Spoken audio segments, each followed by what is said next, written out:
Hi everyone, hope you are doing well from wherever you're watching this channel, depending on your time zone.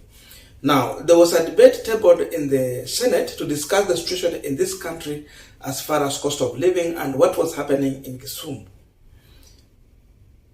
And Khaluale, as the majority whip, wanted to rubbish that debate and putting the blame on the Kisumu deputy governor as far as the issue of the people who are participating in the mass action stormed an event, then they ended up eating the food. Of course, we had shared that video here on this platform. All of you are aware of what happened in Kisumu. So Khaluale is condemning and he's putting blame on the deputy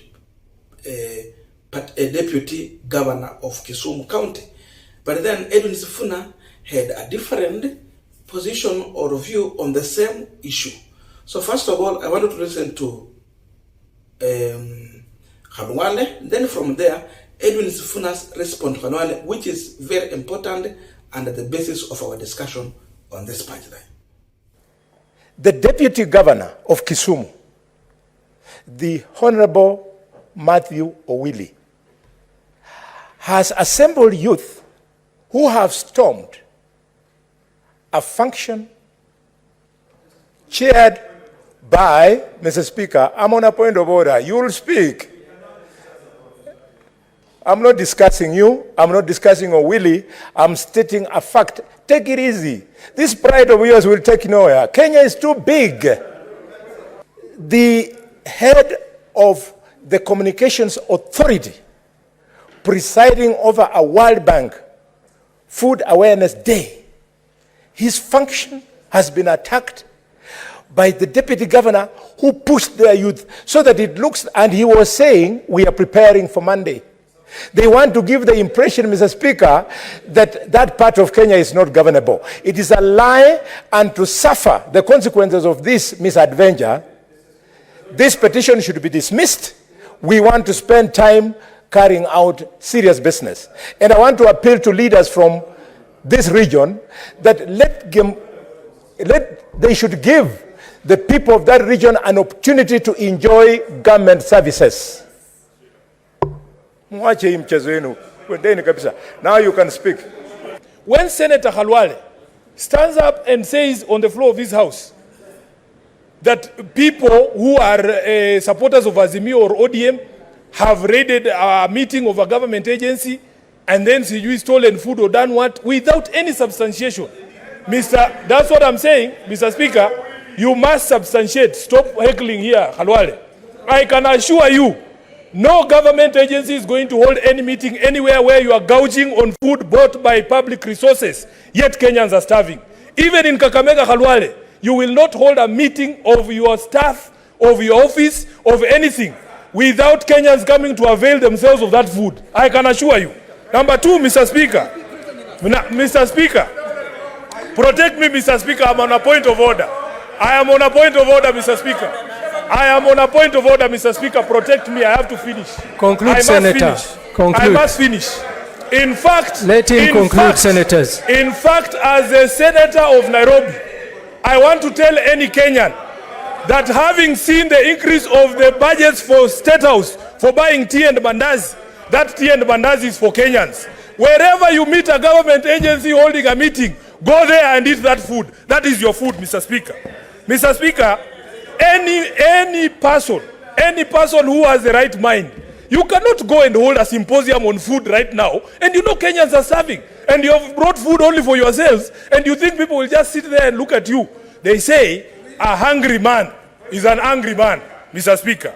Let me finish by speaking on this question of marginalization. I am on a point of order. Conclude. I am on a point of order. Senators. I will be heard in silence. Senators, please. I am on a point of order, Speaker. Senators. Yes.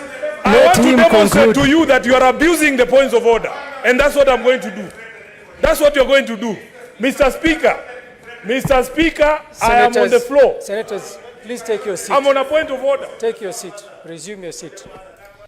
Now we are continuing with the panel discussion, but just a quick request for those who are watching and you are not subscribed, please consider subscribing. To our returning subscribers, I must say thank you so much. And again, to all our viewers, please give this video a thumbs up. Thank you so much, and back to this discussion. Now, Boni Khaluale is saying that those people who are disrupting peace in this country should give an opportunity to the people of Kisumu to enjoy the government services in this country. I still ask myself, what government services is Boni Khaluale talking about? Which government service is this one? The first service to the people for any country should be to make sure that there's no one sleeping hungry in any given country. That's why in this country you walk across, you'll find the government in their own wisdom decided to build cereal boards. These people were discussing about food, but there's no food in this country. And these people, those who are demonstrating, went there to send a message. You know, this is a demonstration. Sending a message means even doing that which they did. Maybe the government might listen to them after seeing that such kind of a situation. So according to him, I think he is putting blame on DG, but if he's man enough, that blame, let him put it on Raila Odinga. Kisumu governor did not call for mass action. It was the Azimio leadership.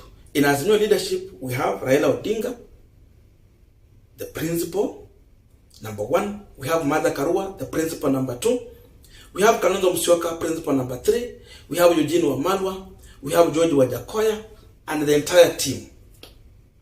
So Raila, leading the team, he called for mass action. He announced, if there is anyone Boni Khaluale should be attacking or putting blame on, then it is Raila Amolo Odinga. Let him blame him. And Raila Odinga will answer him in equal measures. Because Raila has seen people are sleeping hungry, people cannot afford, people are crying to him. Before coming with the mass action, Khaluale should be reminded, Raila walked around this country in people's baraza. He was listening to the people's problem. And he gave William Ruto an ultimatum of 14 days to solve those problems. So Raila had a formula. The 14 days elapsed. They did nothing. So plan 2 is here. Then they want to bring a joke or a drama about it.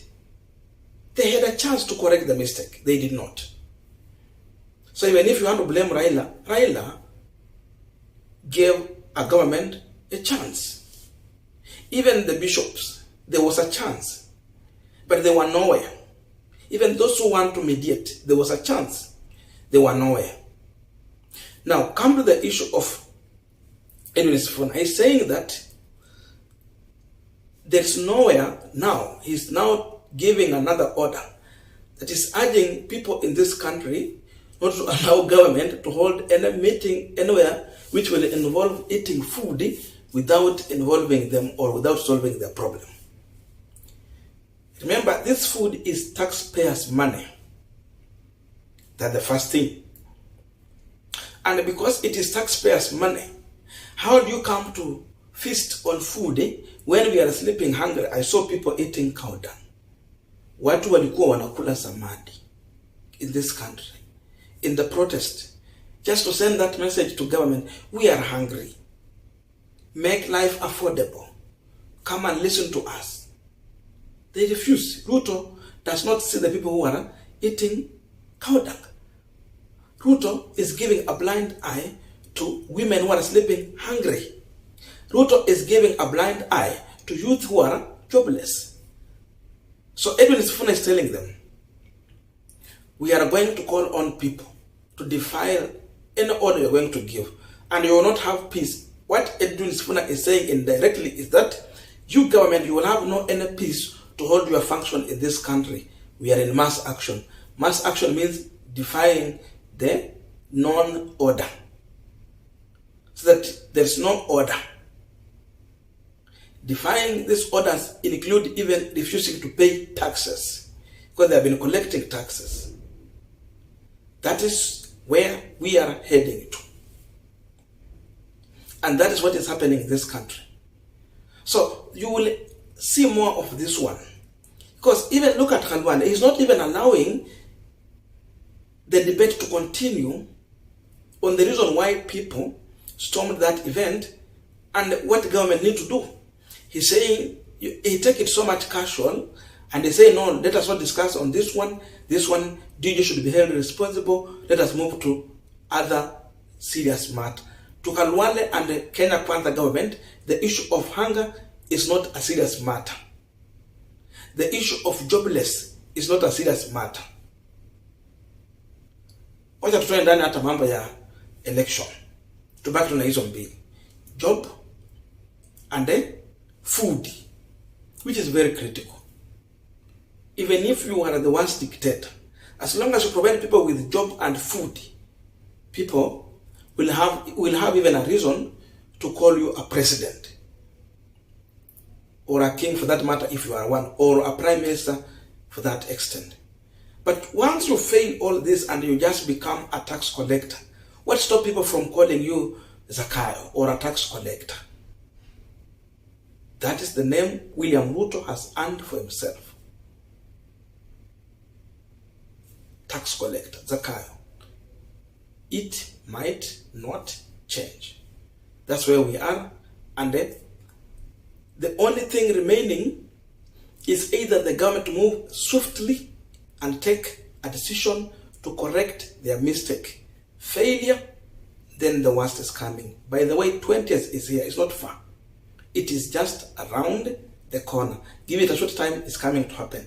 So, Sifuna is confirming to Malala, you will not sit in the State House to make budget, extra budget, after spending the 1 year budget for you. People are watching what you are doing. They are seeing you are feasting. So what are you telling people? What stops them from demonstrating? Because they see you are eating the taxpayers' money, but you don't share with them. Uhuru shared by subsidizing some things here. Ruto is eating everything, zero subsidy. He's eating all the taxes. People have a reason to demonstrate.